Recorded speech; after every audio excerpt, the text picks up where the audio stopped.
नमस्कार, मैं हूं मनोज सोनी। आप देख रहे हैं न्यूज साधना न्यूज। सफल और सुरक्षित भविष्य के लिए आज ही संपर्क करें कृष्णा यूनिवर्सिटी, सागर रोड, छतरपुर। इस खबर के प्रायोजक हैं 100 साल पुरानी सुक्कू मातेले की दुकान का नया शोरूम नंद भोजाई कलेक्शन, डालडे मातेले की नई दुकान। धन्यवाद सम्मानीय मंच और सामने बैठे मूर्धन्य विद्वानों और जिज्ञासुओं। ये जो विषय है, असल में इसमें एक कॉमा गायब हो गया।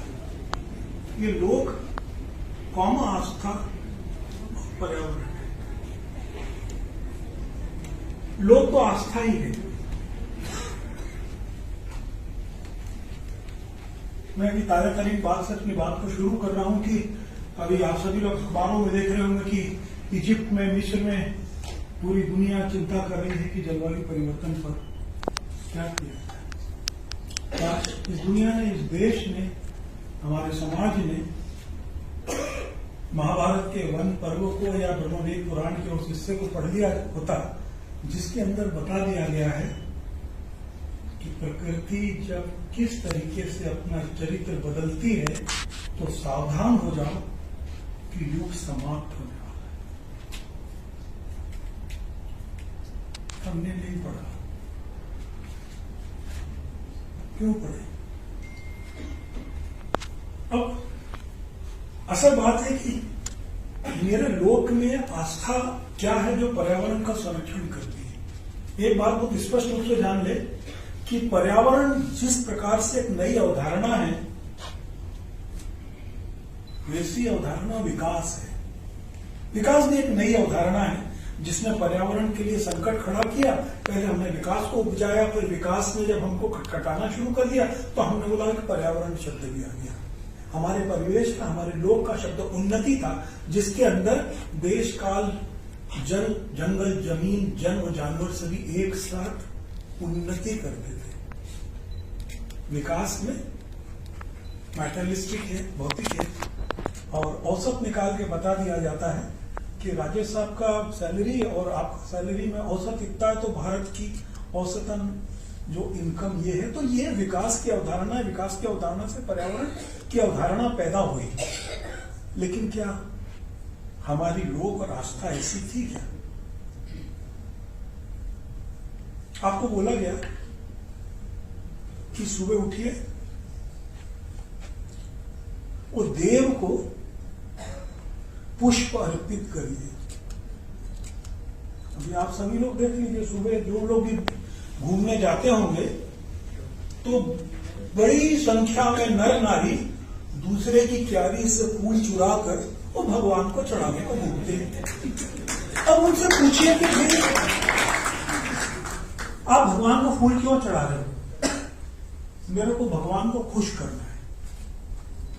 मेरा सवाल ये, आपका घर, आपके आसपास का पूरा परिवेश, पत्ता पत्ता, जर्रा जर्रा उस खुदाबंद भगवान ने बनाया है। हम उसी के संतान हैं, तो मुझसे नाराज क्यों है? मैंने ऐसा कुछ कर्म किया है क्या कि उनसे नाराज होगा? और कोई ऐसा कर्म किया है कि मैंने लाल रंग का फूल चढ़ा दिया, अमरूद चढ़ा दिया, तो जो नाराज भगवान है खुश हो जाएगा, बोले तेरा पाप खत्म? ऐसा है क्या? है सर? असल चीज ये थी, मेरे लोक ने ये कहा कि आप अपने घर में कम से कम 5 ऐसे वृक्ष पौधे जरूर लगाएं जो आपके जीवन के लिए जरूरी है। एक ऐसा वृक्ष जिसमें पंछी छाया पा सकें, अपना आसरा बना सकें, और उस पेड़ को कोई ना काटे। तो उसके नीचे हमने एक शिला रख दी कि भाई इसको हमको छेड़ना नहीं है, और सुबह उस पर उस शिला पे पानी चढ़ाना है। हमने जिस पत्थर पे पूजा वो देव हो गया, वो शिवलिंग था, वो पानी इसलिए उसमें चढ़ा रहे हैं कि जब कभी अकाल पड़े, कभी पानी का संकट हो तो मुझे मालूम है कि यहाँ पे जमीन के अंदर पानी इकट्ठा कर रहा हूं।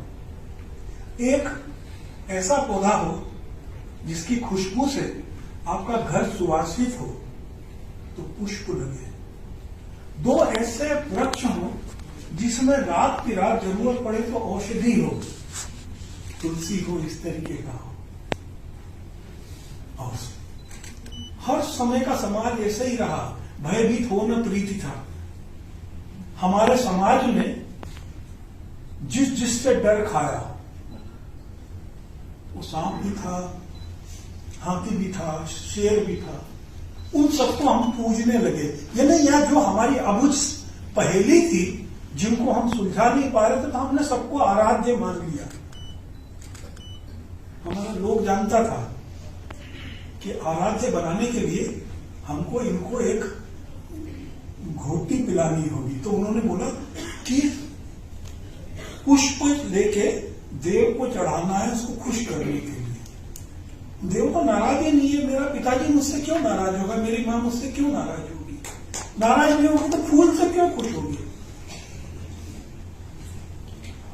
इस बहाने आप अपने आप फूल लगाएं, तुलसी लगाएं, आपके घर आने वाले पेड़ पक्षी जानवर उनको आसरा मिले, उसके लिए नीम पीपल सरी का वृक्ष लगाएं। उसके बाद बोला, अब तो हम सब ने मंदिर घर में बना लिए, वेदानुसार तो 1.5 उंगल से ऊंची प्रतिमा घर में होनी ही नहीं चाहिए।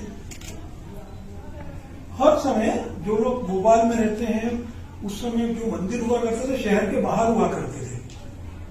तो क्या कहते थे, आप उस बहाने सुबह उठे, तैयार हुए और मंदिर को गए, आपका वॉक हुआ, वॉकिंग जिसको आप अंग्रेजी में कहने लगे।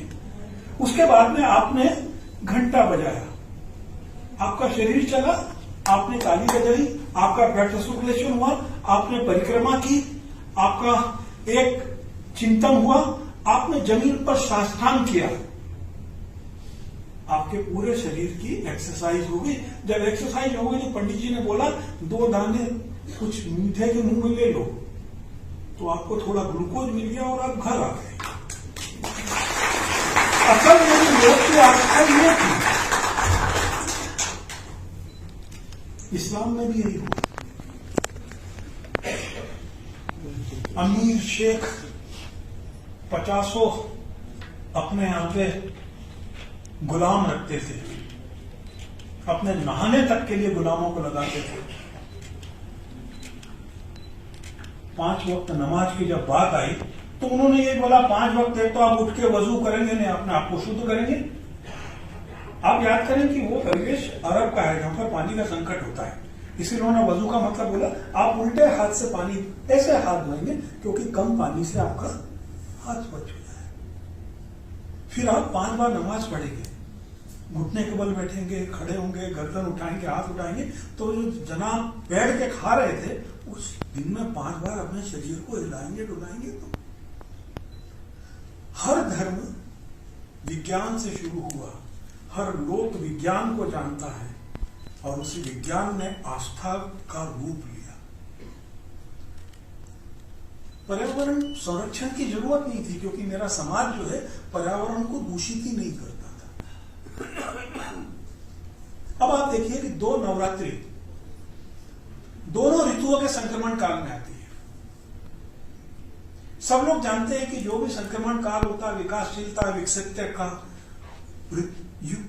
अपने यौवन का या अर्थशास्त्र का, उसके अंदर अनाचार दुराचार भ्रष्टाचार ये सब स्वाभाविक रूप से होते हैं। इसी प्रकार से ऋतुओं के संक्रमण काल में आपको कफ पित्त और वात होता है। तो ऊपर बोला भाई दोनों के ऋतुओं के संक्रमण काल में नवरात्रि में 9 दिन व्रत कर लो, आपका खाना पीना सीमित होगा, आपका जीवन सीमित होगा, तो इस तरीके से आपका कफ और पित्त और वात आपका संतुलित रहेगा। लेकिन हमें तो आलू साबुदाना खा लिया, हमने बराबर कर लिया।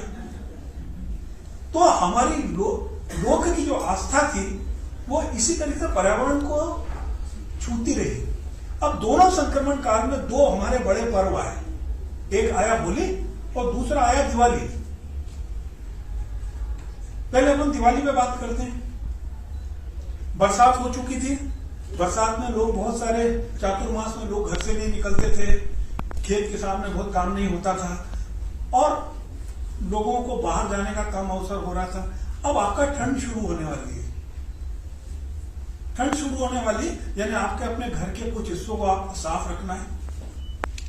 जो बरसात के कारण सीलन हो गई है, कीड़े मकोड़े आ गए हैं, उन सबकी सफाई करना है, पुताई करना है और नई फसल आने वाली उसके लिए जगह बनाना है। इसके लिए दिवाली का पूरा पर्व 5 दिन का हुआ, जिसमें हमने गौ की पूजा भी की, आयुर्वेद की पूजा भी की, लक्ष्मी और सरस्वती की पूजा भी की। 5 पर्व मिला के, और जो भाई बहना जब इधर बहुत दिन रह रही थी तो आप अपने घर भी जाके तिलक करके चली गई, वो दिवाली रवाना हो गई। ये भी संक्रमण काल में पर्व। दूसरा संक्रमण काल में पर्व आ गया होली। होली में भी ठीक है कि ठंड के दिनों में अब आपने घर में जलावन इकट्ठा किया हुआ था, घर में बहुत सारा खाने का सामान इकट्ठा हुआ था, बाहर कौन जाएगा, तो अब तो उजले दिन आ रहे हैं और नई फसल भी आ रही है, तो हमने पूरे घर की सफाई की और जितना कूड़ा निकाला उसको जला दिया और वो होली बन गई। आप देख लीजिए, होली पर्व का अंत जो हो रहा है शीतला अष्टमी से हो रहा है, और वेद में शीतला माता जो है गधे पे सवार है और उसके हाथ में झाड़ू है। वास्तव में होली स्वच्छता का पर्व है, हमने गंदगी का पर्व कर दिया। उसके अंदर इनेमल पेंट, पानी का नुकसान, पेड़ का नुकसान। तो मेरे लोक में तो उस आस्था में वो नहीं था जो हमने पर्यावरण को नुकसान पहुंचा दिया। अभी बहन जी ने छठ का बात किया, छठ को भी बता दूं, छठ वास्तव में जो जल निधियां हैं उनके संरक्षण का पर्व है। मेरा समय यही समाप्त होता है। धन्यवाद। जय हिंद। सफल और सुरक्षित भविष्य के लिए आज ही संपर्क करें कृष्णा यूनिवर्सिटी, सागर रोड, छतरपुर। 100 साल पुरानी सुक्कू मातेले की दुकान नंद भौजाई कलेक्शन का नया शुभारंभ हो चुका है। अब आपको कहीं भटकने की जरूरत नहीं है, एक ही छत के नीचे सारा कुछ सामान मिलेगा। चाहे दुल्हन का मेकअप हो या दूल्हे की शादी की तैयारियां, तो सिर्फ एक ही छत के नीचे डालडे मातेले की नई दुकान पर दुल्हन के मेकअप का सामान, लहंगा, चुन्नी और दूल्हे की पगड़ी सहित तमाम चीजें अब आपको नंद भौजाई कलेक्शन डालडे मातेले की नई दुकान पर मिलेगी। तो अब आपको कहीं भटकने की जरूरत नहीं है। नंद भौजाई कलेक्शन पर एक ही छत के नीचे सारा कुछ सामान मिलेगा।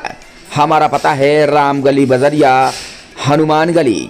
डालडे मातेले की नई दुकान नंद भौजाई कलेक्शन, सुक्कू मातेले की 100 साल पुरानी दुकान का नया शोरूम।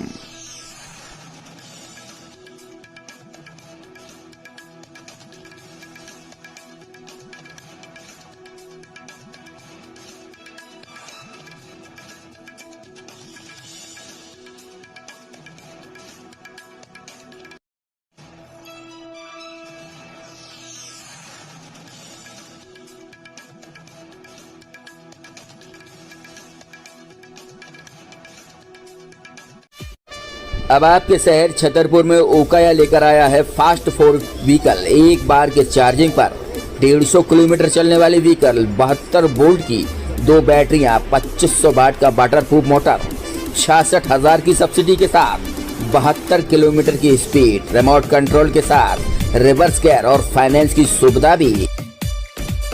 शानदार लुक और पावरफुल फीचर के साथ ओकाया की कई खूबियां हैं जो आपको एक्सपर्ट बताएंगे। सबसे बड़ी चीज इन्होंने व्हील साइज जो दिया है, 12 इंच के व्हील साइज दिए हैं, जो आपकी ग्रिपिंग और चलने में बहुत अच्छे रहते हैं।